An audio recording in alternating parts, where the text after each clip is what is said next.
মাজনিশা বোৱাৰী হিচাপে গ্ৰহণ কৰিলে অসমৰ জনপ্ৰিয় কণ্ঠশিল্পী তথা অভিনেত্ৰী দীপলিনা ডেকাক। পিছে কোনে? এই সকলোবোৰ আপোনালোকক জনাম, গতিকে ভিডিঅ'টো শেষলৈকে চাই থাকিব বুলি আশা ৰাখিলোঁ। নমস্কাৰ বন্ধু বান্ধৱীসকল, অন্য এটা নতুন ভিডিঅ'লৈ আপোনালোক সকলোকে আমাৰ চেনেলৰ তৰফৰ পৰা স্বাগতম জনাইছোঁ।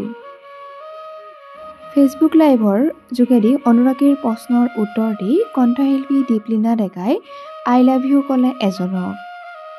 বিয়াৰ কথাও ওলাল কণ্ঠশিল্পী দীপলিনা ডেকাৰ। বোৱাৰী হিচাপে চিলেক্ট কৰিলে কণ্ঠশিল্পী দীপলিনা ডেকাক। পিছে কোনে? এই সকলোবোৰ চাওঁচোন আহক তেওঁৰ লাইভৰ ভিডিঅ'টিত।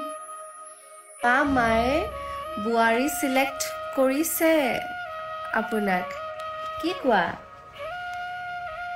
কিন্তু বিয়া হ'বলৈ বৰ্তমান মই সাজু নহয় দেই। কাৰোবাক যদি আমি অকণমান সুখ দিব পৰা নাই, দুখো নিদিব, আঘাতো নকৰিব, সেইটো কথাই সেইটোৱে মোৰ জীৱনৰ পলিচি হয়। Thank you darling, I love you চাইনি। কমেণ্টটো নপঢ়িলা? পঢ়িছোঁ সীমান্ত জান, এভাৰগ্ৰীণ, অ' থেংক ইউ।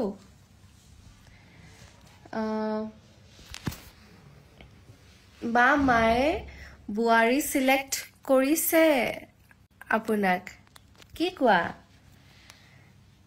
কিন্তু বিয়া হ'বলৈ বৰ্তমান মই সাজু নহয় দেই।